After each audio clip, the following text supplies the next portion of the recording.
A ver, ¿cómo es posible que un sistema de filtración terminal, uno que está validado para funcionar 36 meses, pueda esconder un fallo? Bueno, un fallo catastrófico. Hoy vamos a desglosar una historia que, la verdad, parece una contradicción técnica, pero que es una advertencia fundamental para cualquiera que trabaje en un entorno de sala blanca. Todo arranca aquí, con la máxima confianza que se puede tener. Un certificado que lo deja claro, una eficiencia casi perfecta. Este es el estándar de oro en la industria farmacéutica. Vamos, la garantía de que el aire que entra en la zona de llenado aséptico está impoluto, libre de cualquier partícula contaminante. Y por si fuera poco, para reforzar esa confianza, el test de integridad de toda la vida, la prueba con aerosol PAO, da un resultado impecable, cero fugas. El sistema, vamos, que sobre el papel y según las pruebas, es totalmente hermético, seguro y cumple con todas las normativas habidas y por haber. Parece una fortaleza inexpugnable. Y entonces llega la factura. 112 millones de euros. Este es el coste final del desastre que se estaba cocinando justo detrás de esa certificación perfecta y de ese test de fugas que daba negativo. Es una cifra que te obliga a replanteártelo absolutamente todo. Y esa es la pregunta del millón, la pregunta central de este análisis. ¿Cómo puede ser que una microrotura, una fisura invisible para los métodos de prueba estándar, acabe provocando un impacto financiero de esta magnitud? En los próximos minutos vamos a descubrir por qué un filtro que es, teóricamente, un 99,97% eficiente puede estar en la práctica totalmente comprometido. Esta es una de esas lecciones que pueden evitar la próxima gran contaminación invisible en cualquier planta. Vale, vamos a meternos en faena. Lo llamamos la falla perfecta, porque ocurrió precisamente en un sistema que en apariencia no tenía ningún fallo. Era en realidad una bomba de relojería oculta detrás de una cortina de papeles, de certificaciones y de cumplimientos normativos. Aquí está el núcleo del problema, y es una falta de conocimiento que sorprende por lo común que es. Un filtro puede cumplir su eficiencia nominal, o sea, que su medio filtrante funciona a la perfección, pero a la vez tener un fallo de integridad, ya sea en la instalación o en su propia estructura, que lo convierte en una puerta abierta a la contaminación. Y lo más llamativo es que el 78% de los técnicos de cualificación no comprende la física que hay detrás de esta aparente paradoja. Esta es la pregunta que rompe todos los esquemas. Para responderla, no nos podemos quedar en la superficie. Tenemos que ir a la base, a la ciencia fundamental de cómo funcionan estos aparatos. Y es que, antes de entender el fallo, hay que entender el filtro. ¿No queda otra? Es fundamental entender qué es realmente un filtro EPA o ULPA. No es una simple malla, es un dispositivo de ingeniería de precisión, uno que opera bajo principios físicos bastante complejos. Conocer su anatomía es la única clave para poder identificar sus puntos más débiles. Primero, la clasificación. HEPA significa High Efficiency Particulate Air. A ver, un filtro H13, que es el estándar, ya captura el 99,95% de las partículas de 0,3 micras. El H14, que es el que se usó en nuestro caso de estudio, sube esa cifra al 99,995%. Y luego ya están los filtros ULPA, o Ultra Low Penetration Air, que van todavía más allá, llegando al 99,99995% en la clase U16. O sea, hablamos de niveles de eficiencia extraordinarios. Pero ojo, esta eficiencia se mide en el medio filtrante, en el papel, no necesariamente en el filtro una vez instalado. Ahora, lo interesante es cómo capturan las partículas, porque esto no es un simple colador ni mucho menos. Hay 3 mecanismos clave. El impacto inercial, que atrapa las partículas grandes, las que son más pesadas y chocan directamente con las fibras. Luego está la intersección, que atrapa las medianas que simplemente se adhieren al pasar muy cerca. Y por último, la difusión browniana, que se encarga de las más pequeñas, cuyo movimiento es tan errático que aumenta la probabilidad de que acaben chocando con una fibra. Por eso, el estándar para medir la eficiencia se basa en la partícula más puñetera de capturar, la de 0,3 micras.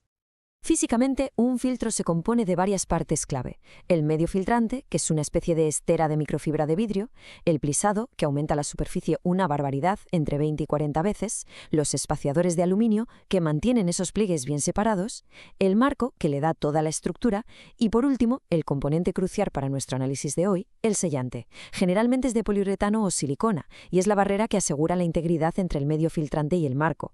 Si esta barrera falla, la eficiencia del medio filtrante da absolutamente igual.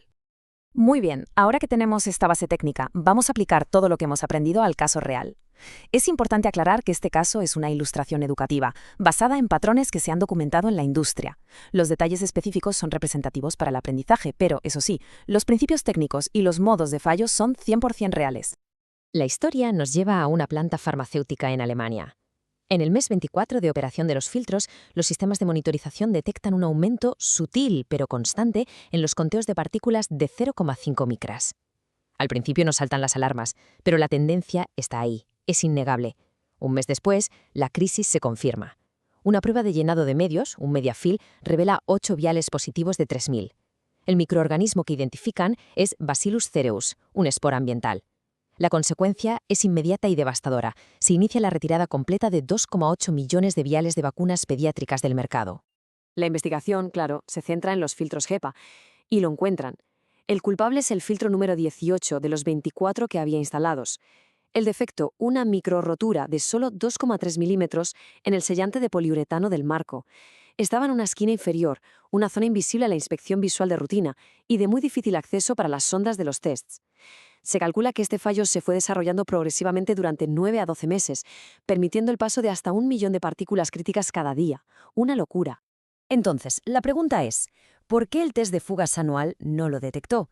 Esta diapositiva lo explica de maravilla. La promesa es que el test certifica la integridad del filtro, pero la realidad es que hacerlo una vez al año es totalmente insuficiente para detectar fallos progresivos, fallos que se desarrollan lentamente. La promesa es que escanea toda la cara del filtro. La realidad es que las zonas de difícil acceso, como las esquinas, a menudo se escanean mal o directamente se omiten. Y la promesa es que detecta todas las fugas significativas. La realidad es que las roturas pequeñas como esta pueden estar por debajo del límite de detección del equipo. Y el resultado final es este. La retirada del producto costó millones en producto perdido. El cierre de la planta durante 7 meses para la revalidación completa del sistema supuso una pérdida de producción masiva. El coste total, sumando todos los factores, ascendió a 112 millones de euros. Todo por una rotura de 2,3 milímetros. Después del desastre, la pregunta es obvia. ¿Cómo se evita que esto vuelva a ocurrir? Y la respuesta no está en un único test, sino en un protocolo de integridad continuo y con varias facetas. Pasamos del problema a la solución. Un protocolo robusto se basa en 5 pilares. Primero, test de fugas mucho más frecuentes, como mínimo trimestrales. Segundo, inspecciones visuales mensuales de los marcos y los sellantes. Tercero, y esto es clave, monitoreo de partículas continuo aguas abajo para tener datos de rendimiento en tiempo real. Cuarto, seguir la tendencia de la presión diferencial para detectar obstrucciones a tiempo. Y quinto, un programa de reemplazo preventivo a los 36 meses, sin importar los resultados. Es un cambio de mentalidad, pasar de la certificación puntual a la verificación continua. Entonces, ¿el punto crucial cuál es? Hay 3 lecciones fundamentales que debemos sacar de este caso. Primera, la eficiencia certificada no garantiza la integridad operativa continua. Son 2 cosas totalmente distintas. Segunda, un test de fugas anual es insuficiente para detectar fallos progresivos.